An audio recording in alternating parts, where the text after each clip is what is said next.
Hello everyone and welcome back to the Distinct Mastering YouTube channel. My name is Freddie. Today I'm going to be showing you a very cool trick called Symbolic Links. If you're ever stuck trying to figure out how to work between two computers and you have presets over here, say from synths or plugins that save natively to the computer, and then you want to use them at your other computer, this is the solution for you. Let's get right into it. So recently you might have caught my video on IK Multimedia's Prism Reverb. They just sent me a bulk load of plugins and I was trying to work at home last night and load up some of the Prism Reverb presets that I created and they weren't there. And so this is where this comes in handy. So today we're going to talk about symbolic links, what they are, how you can use them, and how you can easily set them up by using third-party applications. So it will just eliminate the need and keep all of your sounds in one sound library.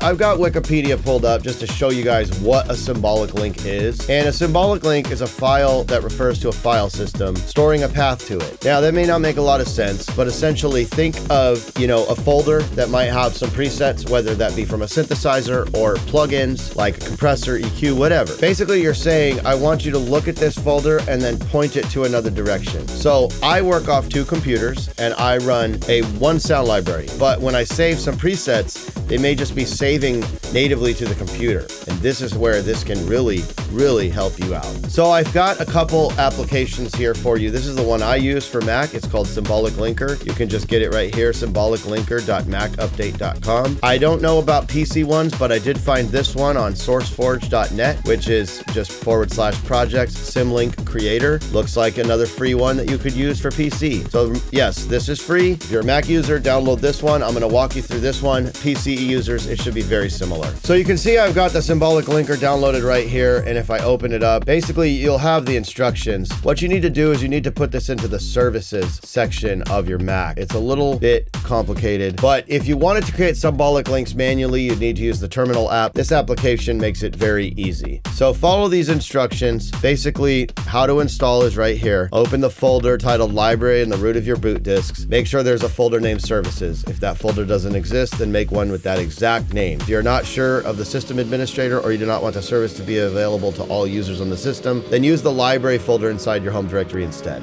So all you have to do is you're going to go to your computer's hard drive, just right here, and look for this library folder. Scroll down to services, where you have it right here, and you can see I've just pasted this application into this folder. Now it's super easy to create symbolic links. So here we are back into the Ableton template of mine. And if you missed my video on using the Prism Reverb for creative sound design tactics, go check that out. I'll leave you a link to that down below. Links to the Symbolic Linker applications will also be down in the description for you for easy access. So what I want to do is I want to find where these presets are stored. So if I just click load preset and hit save as, I actually can see that they are stored in my documents folder, IK Multimedia, T-Rax presets module Prism Reverb. So what I'm going to do is get to my documents folder just like it said, and you can see the folder here, IK Multimedia. Notice these green ones are already been linked symbolically. I haven't done everything on my computer. I'm slowly kind of going through this.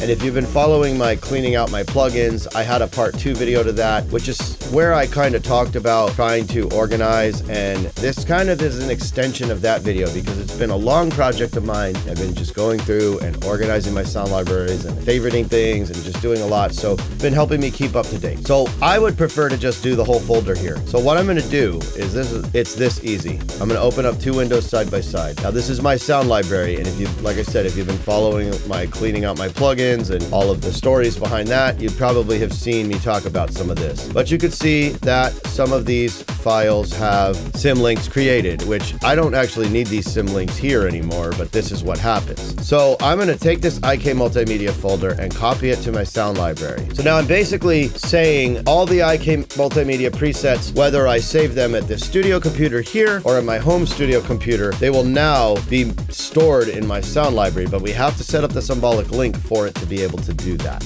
Okay, now that we've got this copied over into my sound library that I want to store everything in one place, all I need to do is right click and I say make symbolic link. And then what I'm going to do is I'm going to delete this one in my native computer and I'm going to copy this symbolic link right here. The reason why I'm leaving this here, I need to copy this symlink over to my home studio computer in the same section as well. But you need to remove the symlink. So basically now what it's saying, when any of the IK Multimedia stuff looks for this document section and into this folder, it's going to point with this little arrow over to this symlink right here. here. It's going to go to this folder. So now when I hit save as on any of those presets, remember this works for synthesizers and any plugins, really anything. It's going to just go to my sound library and I have one place of sound. And if you followed my old video on backing up your drives and how to maintain backups, it makes it super easy to work in multiple locations and back up your drives. I'll leave you a link to that down below as well. So like I said, if you've been following the cleaning out my plugins 2-part series, this is kind of like the third part of it. You noticed you would have seen this spreadsheet. So I got all these new plugins from IK Multimedia, and I'm just going to, I would normally be listing all of them out, but for the purpose of this video, I'm just going to list the whole folder here. And what I've been doing with the Symbolic Link is I've been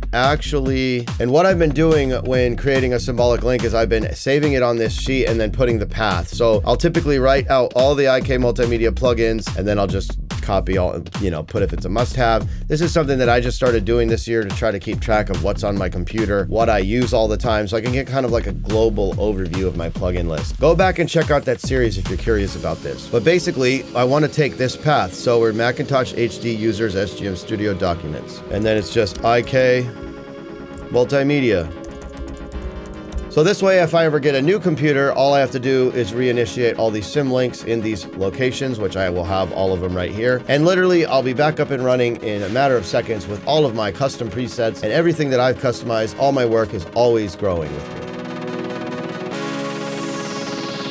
All right, so just to show you, as you can see, I sat here and typed them all up. I will go through them and put their types in, put if it's a must-have of mine. As I slowly kind of go through, there's a lot of plugins on my drive, and I'm really not trying to add stuff. Just wanted to thank IK Multimedia once again for sending me all this stuff, and I've got a lot to go through. So I hope all of you found that very useful. If you are new to the channel, please consider subscribing, giving me a comment, and hitting that like button, and that bell notification will keep you up to date on new videos. If you're interested, I do offer a membership on YouTube and Patreon, and I did give away this plugin list document in the memberships when I did the part 2, I believe. So lots of cool stuff. I'm giving away my custom presets of the Prism Reverb. Go back and check that video out. Go back and check out the links down below. Learn how to back up your drives. All good information if you are, anybody that just may not know this stuff. So thanks again. My name is Freddie from Distinct Mastering, and I will catch you guys on the next video. Peace.